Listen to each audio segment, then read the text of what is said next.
What's up, strangers? I'm back. Been a few weeks. Been very busy. We had, of course, the Death Before Decaf release at Global Gallery.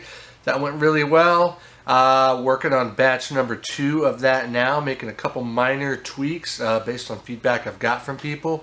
If you want me to listen to your feedback, leave it. Otherwise, if I don't hear you, I don't know. They were to bump up the sugar just slightly. I didn't realize till after we made it, because I want minimal sugar. Like, it's the first time I've even added sugar to anything I make. But the amount of sugar we put in this batch is laughably low compared to like the next closest thing on the market. We ended up with around 15 grams of sugar per liter, which sounds like a lot to me. The next closest brand is around 150 milligrams of liter per sugar, and then Kahlua is like over 300, so it's literally just alcoholic syrup. So we're not gonna go crazy, but we might bump it up a little bit, mostly for mouthfeel. But working on that. Had the whiskey release party, or not party, the official whiskey release at the whiskey festival up at Henneck Farms.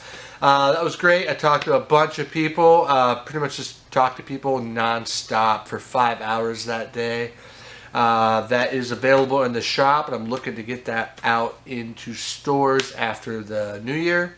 The way things work with Ohio Liquor, you can't really move things into stores this time of year, new products and stuff. But talking about the whiskey festival, had a great time. Just talking to everyone that stopped by. But one of the most interesting parts of the day happened multiple times, and I don't remember anyone ever asking this before, was asking like which of my spirits I actually make in-house and like what I'm blending. And it's funny, this is the first time I've actually used a blend of someone else's spirit with my own. But I never, in all the other years of doing this, since we started, had people asking that. So it's interesting that like consumers are finally starting to become educated and realize that a lot of distillers aren't actually distilling or making anything.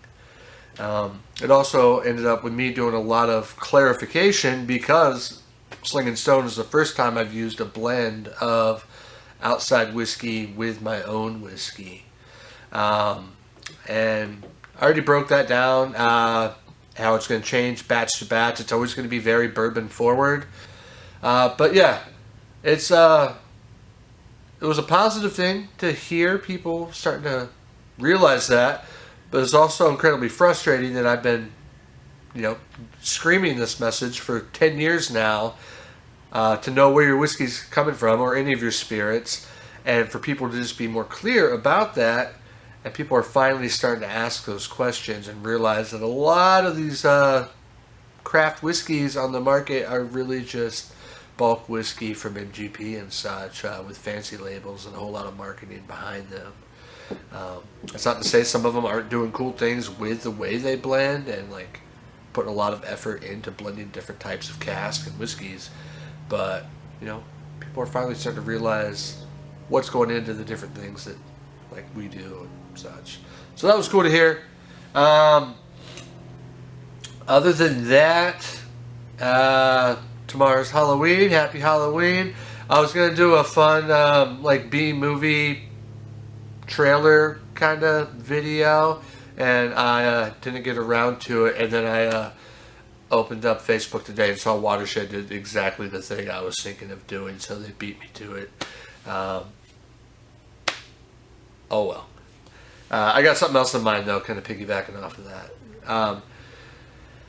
Other than that, shop's open all week. We still have batch 1 of Death Before Decaf, batch 1 of Sling & Stone. I also just bottled batch 13 of Pipe Dream. This is the newest one. It is over 5 years in brand new American oak. It is by far the oldest Pipe Dream that I've put out. Most batches have been around 2 years. The last couple were a little bit older. I didn't do the whole barrel, so I did part of the barrel. When this barrel's gone though, it's going to be back to what it was around the 2-year mark for a while because we don't have those stocks laid down anymore. So if you like it, get it. Stock up. What else? Saturday, if you're looking for something to do, Ramones-a-thon at Ace of Cups.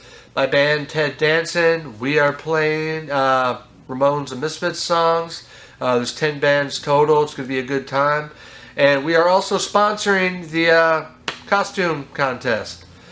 So, got some swag and stuff for people if you win.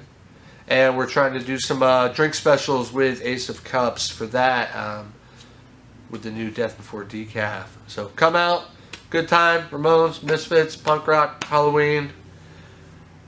Other than that, I'm going to be in the shop. And if anyone else asks me what's next, I might lose my mind because I just put out 2 new spirits and multiple new batches of stuff. And people keep asking for more and more and more. I got things in the works. Apple Brandy's aging. Already starting to think about what we're going to do different for the next batch of Sling and Stone. So, as always, we're going to keep doing different stuff. But enjoy the things we have right now while you can get it. That's it for now. Till next time. Ciao.